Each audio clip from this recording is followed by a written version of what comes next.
Est-ce qu'au début, vous pouvez vous présenter, s'il vous plaît ? Donc je m'appelle Laurent Benegui, je suis écrivain, j'ai publié 16 romans et mon dernier roman s'appelle Saguerre aux éditions Mialet Barreau. Mais je suis également cinéaste, j'ai réalisé 5 films et j'ai écrit une vingtaine de scénarios de films qui se sont tournés. Vous avez donc cette double casquette, donc cinéma et l'écriture. Comment ça vous est venu tout ça ? Eh bien, après mes études, qui étaient des études scientifiques, je suis médecin, j'ai fait 7 années d'études de médecine et au grand désespoir de mes parents, j'ai arrêté au bout de 15 jours d'exercice parce que j'avais envie d'écrire. Donc j'ai commencé par l'écriture de romans, en fait.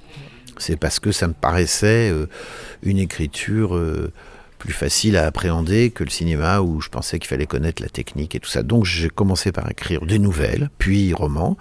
Et puis dans ma bande d'amis de l'époque, certains faisaient des courts-métrages, donc ils m'ont dit « Ah ben puisque tu écris un scénario avec nous ». Et de fil en aiguille, j'en suis venu au cinéma. Et ensuite, pendant une trentaine d'années, ma foi, j'ai développé parallèlement ces deux métiers qui sont différents. Même si dans les deux cas, on raconte des histoires, les moyens ne sont pas du tout les mêmes. Et un écrivain n'est pas forcément un bon réalisateur ou scénariste, et réciproquement, quoi. Qu'est-ce qui vous inspire dans les différents livres que vous écrivez ou dans les différents scénarios ? C'est très varié parce que ça se développe sur de nombreuses années. Donc ce sont soit des choses qui m'arrivent dans ma vie personnelle ou privée, qui m'ont marqué, à condition que j'y vois matière à développer et à rendre ça intéressant pour d'autres. Pas que ce soit nombriliste, mais il y a essayer de trouver une portée un peu plus universelle à partir d'un événement personnel. Ou bien parfois des choses plus larges, plus sociétale, par exemple, justement Saguerre, mon dernier roman, parce que je suis très bouleversé par l'état du monde, les déchirements entre les gens qui ne se parlent plus parce qu'ils ne sont pas de la même religion, ou parce qu'ils ne croient pas alors qu'un autre croit, et j'ai voulu écrire sur ce sujet, par exemple. Et donc justement, ce livre Saguerre, est-ce que vous pouvez nous le présenter, l'histoire, très brièvement ? C'est l'histoire d'une mère, en fait. Hélène, qui a 40 ans, qui est cardiologue de réputation internationale, qui s'entend très bien avec sa jeune fille de 18 ans, Manon, et un jour, Manon disparaît alors que dans sa vie, tout paraît aller pour le mieux, et sa mère va découvrir qu'elle est tombée amoureuse d'un garçon, et un garçon qui l'a entraîné en Syrie. On est en 2015, au moment où beaucoup de jeunes sont partis rejoindre le djihad.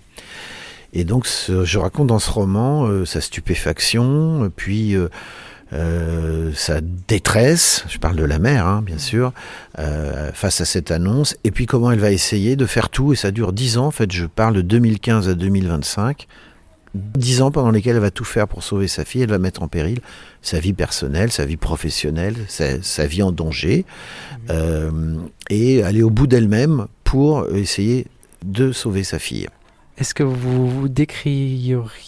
Comment décrirais-je ? Ouais, votre style d'écriture. Ah, ça c'est une question compliquée parce qu'il y a un style... Alors parfois les gens me disent « Ah, j'ai lu ton nouveau roman, on sent bien que c'est toi qui l'as écrit. » Alors que moi je crois que c'est complètement différent du précédent, par exemple. Donc il y a des choses qui nous échappent, qui infusent dans l'écriture, mais je ne pourrais pas les définir facilement. Je sais que j'ai eu plutôt je parlerais de périodes. J'ai écrit des romans à un moment donné qui étaient plus des romans comédie. Et puis ces derniers temps, j'écris des romans plus sérieux. Donc à une époque, je disais toujours que j'étais un auteur qui raconte des histoires contemporaines, mais mon livre d'avant, c'est l'histoire des frères siamois qui est au 19e siècle. Donc en fait, je me rends compte qu'avec le temps passe, j'ai plus de règles. Donc j'essaye de travailler mon style, je porte beaucoup d'attention à chaque mot, chaque phrase, au choix, je me relis beaucoup, je réécris beaucoup, mais moi je suis incapable, je dois vous dire, de définir mon style. Est-ce que dans tous les romans que vous avez écrits, est-ce qu'il y en a un qui vous a marqué dans son écriture ou dans la réflexion de son écriture, justement ? J'en citerai 2, je citerai Saguerre, donc le dernier parce que c'est le dernier, parce que je suis encore dedans, parce que j'ai mené une enquête de 3 ans en m'appuyant sur les confidences d'un agent des services secrets français qui a opéré en Syrie de manière clandestine pendant plusieurs années. Donc j'ai vraiment vécu là une expérience humaine et quasi géopolitique hyper intéressante. Et puis un autre que j'ai écrit, Retour à Cuba, qui est un roman sur Cuba et sur l'histoire de ma famille, parce que j'ai découvert que ma famille avait une histoire complexe depuis plus d'un siècle avec l'île de Cuba, où on m'emmenait enfant, je ne sais même pas pourquoi. Et donc j'ai voulu explorer ça, et donc c'est très très proche de mes sources familiales, donc ça m'a beaucoup marqué, voilà. Aujourd'hui, vous venez de tenir une séance de dédicace, vous avez pu discuter avec le public, vous avez décrit donc toute cette partie de réflexion au-delà de juste l'écriture d'un roman.